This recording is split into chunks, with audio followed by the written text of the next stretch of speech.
네, 강프로입니다. 자, LNF 한번 보겠습니다. 자, 오랜만에 제가 LNF 영상을 찍는데, 자, 이렇게 보셔야 됩니다. 2차전지 관련주들, 그리고 LNF, 그쵸?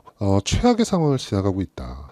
많이 스트레스를 받으시는 분들이 많을 것 같은데, 이제 최악의 상황을 지나고 있기 때문에, 지금 구간에서 매도를 한다는 건 사실상 아무 의미 없는 일이라고 보시면 됩니다. 자, 이거를 이렇게 보셔야 되는데, 자, 주식시장은 미래가치를 반영한다고 제가 다른 영상에서도 다른 종목군에서도 계속해서 이야기를 드렸습니다. 왜 이렇게 이야기를 드리느냐? 공통된 사항이기 때문에 그렇습니다. 시세가 올라가기 위해서는요, 무조건 앞으로 좋아질 만한 내용들이 있어야 됩니다. 그리고 이 앞으로 좋아질 만한 내용은 실적이 지금 좋은 게 아니에요. 앞으로 좋아지는 실적에 대한 부분을 가격이 먼저 반영하면서 이런 상승 구간을 만들어내는 겁니다. 자, 그리고 여기 주봉으로 봤을 때도 LNF가 2차전지의 대장이었던 시절이 있었죠. 왜 그럴까요? 테슬라 납품업체이기 때문에 그렇습니다. 테슬라를 주 고객사로 삼고 있기 때문에 초기에는 엄청난 그 큰 폭의 상승세를 만들어냈지만 이런 부분이 이익률하고는 또 문제가 될 수 있거든요. 고객사가 다변화되지 못하고, 그쵸? 그리고 무엇보다 이 그 테슬라의 협상력은 거의 뭐 애플급이라고 알려져 있기 때문에 이런 부분에 대한 악재가 지금 주가에는 반영이 돼 있다. 그래서 23년도에도 에코프로나 뭐 이런 에코프로 BM 이런 기업들보다 성장폭, 그쵸? 상승폭이 둔화되었었던 것들이 사실입니다. 근데 지금 같은 경우에는 어떻습니까? 에코프로 BM 지금은 동일합니다. 오히려 더 낫죠. 더 이상 나빠질 부분이 없다. 제가 미래가치라 그랬죠. 미래가치가 떨어졌으면 당연히 주가가 떨어졌으면 미래가치가 안 좋아진다는 건데 그 미래가 지금 나오고 있는 겁니다. 이런 부분을 우리가 어디서 볼 수 있느냐? 실적으로 볼 수 있습니다. 자, 내용 보세요. 4분기에는 23년 작년 4분기죠. 2,800억 적자. 그리고 올해 1분기죠. 2,000억 적자. 적자폭이 줄었어요.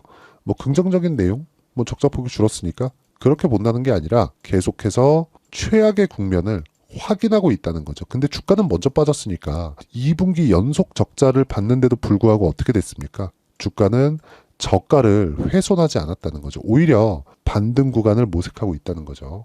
2차전지가 전체적으로 다 비슷한 상황을 보이고 있다고 보시면 됩니다.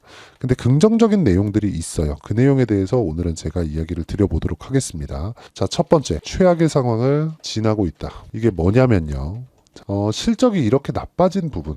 왜 그럴까요? 리튬 가격 때문이죠. 그리고 양극재, ASP, 평균 판매 가격인데 이게 원래 1kg당 44불이었습니다. 근데 지금은 31달러로 하향 조절을 받고 있는 상황입니다. 근데 이 내용은 사실상 그렇게 의미가 있는 것은 아니에요. 왜 그런지 아십니까? 양극재에 대한 매출 기준은요, 즉 이익 기준은요 7%로 고정이 되어 있습니다. 그러니까 이게 딱 고정돼서 야 너네 7%만 맞으면 먹어, 이게 아니라 나빠지는 부분이 있고요, 좋아지는 부분이 있어요. 이익을 결정짓는 건 뭐예요? 리튬 가격입니다. 리튬 가격은 뭐예요?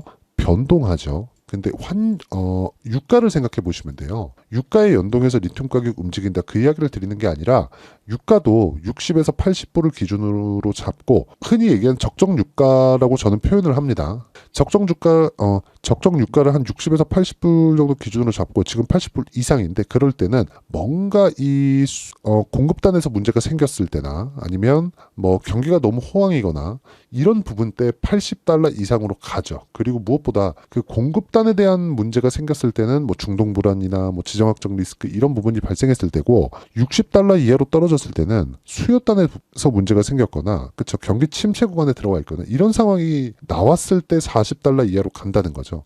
즉 지금 양극재 ASP, 그쵸, 평균 판매 단가를 기준 잡는 리튬 가격에 대해서는 지금 최악의 국면, 그리고 너무 많이 빠졌기 때문에 반등 구간에 있다는 겁니다. 왜? 기본적인 수요는 있으니까. 그리고 앞으로 수요는 늘어날 게 너무 자명하니까 그 부분이라고 보시면 돼요. 그리고 뭐 NCM이니 뭐 여러 가지 이야기들을 가지고 되게 어렵게들 이야기를 하는데 제가 명확히 딱 짚어드리겠습니다. 양극재에 대한 판가가 이렇게 조정됐다. 이건 리튬 가격 때문이 맞고요. 그리고 리튬 가격은 기준치가 있습니다. 그리고 그 기준치에 맞춰서 봤을 때 이것보다 좋아질 수 있고 낮아질 수 있지만 평균적으로 보면 7% 정도의 마진율이 확보가 되어 있는 상황입니다. 이거보다 좋아질 때가 있고 나빠질 때가 있겠죠. 지금은 나빠진 구간이고요. 근데 이 나빠지는 부분을 뭐 했다? 가격이 먼저 반영했다. 그래서 저가에 대한 이탈이 아직까지 안 나오고 있는 겁니다. 왜? 나쁜 부분을 먼저 반영해서 주가가 덜 올랐고 주가가 빠져버렸으니까. 물론 6월 달에 공매도 기준에서 약간 조금 불안감을 가지고는 계실 텐데 그런 부분도 너무 걱정할 필요가 없는 게 공매도도 고가에서 쳤을 때 효과를 보는 거지 여기서 공매도를 쳐가지고 뭐 무언가 뭐 상황을 뭐 더 악화시킨다? 그 자체는 그냥 불가능하다고 보시면 됩니다. 만약에 지금 공매도들이 들어와서 시장을 또 뒤흔든다? 그러면 장담컨대 좋은 꼴은 못 볼 겁니다. 공매도는 시간에 치여요. 지금 뭐 불법 공매도니 뭐니 이야기가 많은 거 저도 알고 있는데 그것보다 더 중요한 게 공매도는 파생 상품이고 파생 상품은 시간 가치가 있다는 점. 그러려면 꾸준하게 뭐 공매도를 쳐서 주가를 떨어뜨리는 고가에선 가능한데 지금 상황에서는 그 자체가 불가능하다. 자 보세요. 지금 적자를 보고 있는데 이거보다 더 나빠질 수 있는 상황이 있나요? 이 자체는 불가능하다는 거죠. 결과적으로 보면 가격이 먼저 반영하는 주식시장의 특성을 이해하자. LNF도 마찬가지다. 그리고 지금은 최악의 구간에 있기 때문에 이런 부분은 더 이상 걱정할 게 없다. 하이닉스 보면 됩니다. 하이닉스가 어떻게 됐어요? 적자 구간에 반등을 하잖아요. 그랬을 때 2배 이상 올라갔죠. LNF도 동일한 움직임을 보일 겁니다. 근데 이 구간에서 어떻게 타점을 잡아야 되는지가 중요하다. 근데 그 타점에 대한 부분은 제가 실제 거래한 내용을 토대로 이야기를 드리겠습니다. 자, 내용 보시면, 자, 보세요. 재룡산업. 제가 최근에 뭘 만들었죠? 신고가라고 제가 계속해서 말씀드렸죠. 그래서 재룡산업 같은 종목군들도 꾸준하게 매매를 할 수가 있는 겁니다. 자, 지금 시간이 많이 늦었어요. 오전 1시 10분인데, 지금 여기 보시면요. 지금 여기 1시에서 3시까지, 매일 오전, 1시에서 3시까지 점검 시간입니다. 점검 시간이라서 타점이 안 나오는데 보통 신고가 구간에 제가 매매를 이어간다고 보시면 되고요. 이 구간에서 어떤 식으로 매매를 할지 그 내용에 대한 부분은 제가 여기 소통방에서 다 공유를 합니다. 자, 다들 아실 겁니다. 성호전자, 캠트로닉스, KBI메탈, 이수페타시스 다 급등했습니다. 목요일 날. 그리고 5월 17일 폴라리스 오피스 어떤 종목인지 아시죠? AI 서비스하는 업체입니다. 당연히 금요일 날 시장이 급락했지만 상대적으로 강한 움직임을 보였다는 거죠. 즉 신고가 구간에 있는 종목들만이 이런 움직임을 보일 수 있다는 거고 이런 움직임을 내가 이해를 해야지만 꾸준하게 수익 낼 수 있는 환경이 갖춰진다는 겁니다. 자, 지금 점검 중이기 때문에 타점에 대해서는 못 보여드리지만 제가 다른 부분으로 그쵸 실제 시세 관련돼서 이야기를 드리자면 자 내용 볼게요. 여기 이수페타시스 한번 보겠습니다. 이수페타 정확하게 16일 날 급등 몇 프로 올랐습니까? 이거 정확하게 종가 18%. 그렇죠. 하루에 18% 정도의 수익을 내는 매매를 소통망에서 제가 10억 만들기 프로젝트로 진행하고 있다. 답은 하나예요. 가격을 보고 있는 것만이 우리가 꾸준하게 수익을 낼 수 있는 상황을 만드는 거고 그런 내용을 제가 여기 소통방에서 다 진행하고 있습니다. 다 무료로 진행하고 있으니까 구독과 좋아요 눌러주시고요. 상단에 있는 전화번호로 구독 또는 10억이라고 문자 보내주시면 제가 소통방 입장 링크를 순차적으로 공유를 해드리도록 하겠습니다. 자, 어떤 종목군을 공략한다? 신고가를 공략한다. 그쵸? 근데 지금 LNF는 어떤 상황이에요? 신저가에 거의 수렴해 있는 그런 상황이다. 그래서 가격에 대한 확인, 반등에 대한 확인이 필요한데 그 반등에 대한 확인, 그렇죠? 2차 전지에 대한 그 전체적인 내용에 대한 그 반등에 대한 확인을 제가 여기 소통방에서 다 진행을 하겠습니다. 상단에 있는 전화번호로 구독 또는 10억이라고 문자 보내주시면 되고요. 이렇게 타점을 제가 장 시작 전에 공유를 해드릴 수 있는 이유 그리고 이런 타점을 어떻게 잡는지 원리가 있겠죠. 그 원리에 대한 부분은 여기 LNF의 가격 그리고 단기 보유 전략으로 제가 내용 준비를 해왔습니다. 단기는 2주입니다. 2주 동안 내가 수익 전환을 시킬 수 있는 가격에 대한 부분 그리고 실적도 나왔고 더 이상 악재가 나오기 어렵기 때문에 LNF의 실시간 타점 즉 반등을 확인하고 나오는 실시간 타점을 제가 문자로 공유를 해드리도록 할 테니까 상단에 있는 전화번호로 LNF 자 LNF라고 문자 보내주시는 분들에 한해서만 제가 실시간 타점 그리고 단기 보유 전략을 함께 공유를 해드리도록 하겠습니다. 자, 내용 정리하면 그렇습니다. 주식시장은 미래가치를 반영한다. LNF가 앞으로 나빠질 부분을 이미 가격으로 반영을 했다는 게 되고요. 이런 부분에 대해서 어떤 식으로 이해를 했을 때 내가 꾸준하게 수익을 낼 수 있는지 그 부분이 중요한데 그 내용에 대한 부분 제가 당연히 이해를 시켜드리고요.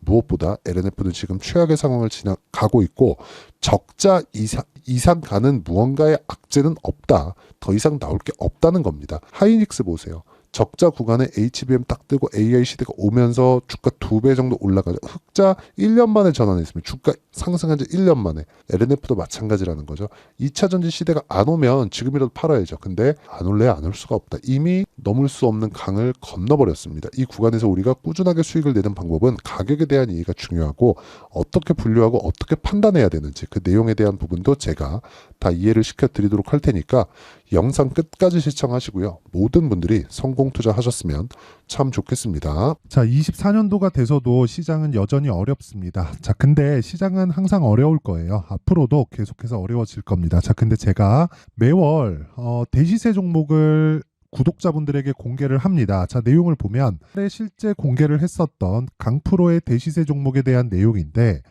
대기업을 상대로 안정적인 매출 구조를 가지고 있고요. 그리고 현재 주요 거래처는 삼성전자, 인텔, 하이닉스, TSMC, 해외에 반도체 관련된 기업이라는 걸 알 수 있죠. 그만큼 1월 달에 제가 보고 있었던 종목은 반도체 관련주라는 걸 알 수 있습니다. 공개를 해드리면 이 내용입니다. 여기 어보브 반도체, 그쵸? 실제 제가 거래한 내용을 공개를 한 거고요. 수익에 대한 크기를 보면 공략한 시점, 제가 가격대를 함께 공개를 해드렸는데 공략한 시점부터 21%의 수익 마감이 된 것을 확인해 볼 수가 있습니다. 자, 근데 지금도 마찬가지입니다. 지금은 어떤 이슈가 있을까요? 2월 달에 발표한다는 기업 밸류업 프로그램이 있죠. 근데 그걸로 인해서 지금 2월 달에 발표한다고 이야기가 나온 상황이고요. 무엇보다 우리가 생각해야 될 내용은 한 가지입니다. 어떤 이슈나 그리고 어떤 상승할 수 있는 내용으로 인해서 주가가 올라가는 것은 맞죠. 하지만 가격이 먼저 반영한다는 걸 반드시 알고 있어야 되고 그런 내용에 대한 파악이 되었을 때, 그쵸? 여기 어보브 반도체처럼 21%, 그쵸? 대략 3에서 4일 동안 20% 이상의 수익을 먹을 수 있고요. 그리고 여기 HLB 같은 종목처럼 대략 일주일이 채 되지 않는 기간 동안 30%의 수익을 낼 수 있습니다. 자, 그러면 답은 나왔어요. 재료에 대한 부분보다 중요한 게 가격이다. 자, 근데 지금 시장에 쏠려 있는 게 뭐죠? 2월 달에 발표하는 기업 밸류업 프로그램에 대한 내용이죠. 자, 그러면 우리가 이쪽에다가 지금 집중을 해야 될까요?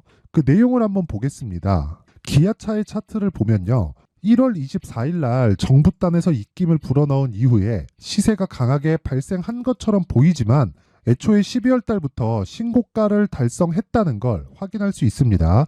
자, 그러면 우리가 스케줄을 따져봤을 때 우리가 어디를 봐야 될까요? 4월 달 총선을 봐야 됩니다. 드디어 때가 온 거죠. 4월 달 총선이 끝나면 그 뒤엔 뭐가 있죠? 대선 전국으로 들어갑니다. 그러면 우리는 대선까지 이어질 수 있는 종목을 찾는 게 정말 중요합니다. 그게 정부 정책의 방향과 그리고 스케줄에 맞춰서 가는 거예요. 정치적인 상황에 따라서 주가가 움직이는 걸 우리는 수도 없이 많이 봐왔기 때문에 스케줄에 맞춰서 가는 게 지금으로서는 답이 될 수 있습니다. 그리고 무엇보다 어느 정도의 시세를 내는지 그 첫 번째 단계인 상황을, 그쵸? 제가 12월 달 밝혀드렸었던 대시세 종목으로 이미 공개를 해드렸기 때문에, 그쵸? 어떻게 제가 매매를 했는지까지 다 보여드렸습니다. HLB처럼, 그쵸? 31.9% 걸린 시간은 4일밖에 되지 않죠. 이 종목을 제가 가격과 그리고 어떤 종목인지를 애초에 12월 달부터 공개를 한 겁니다. 자, 그러면 지금도 마찬가지예요. 앞서서 제가 말씀드렸었던 23년도에 했었던 여러 가지 종목들이 있죠. 한미반도체 같은 종목들도 여기 소통방에서 모두 공개를 해서 실제로 10,000원부터 60,000원까지 상승한 내역이 있고요.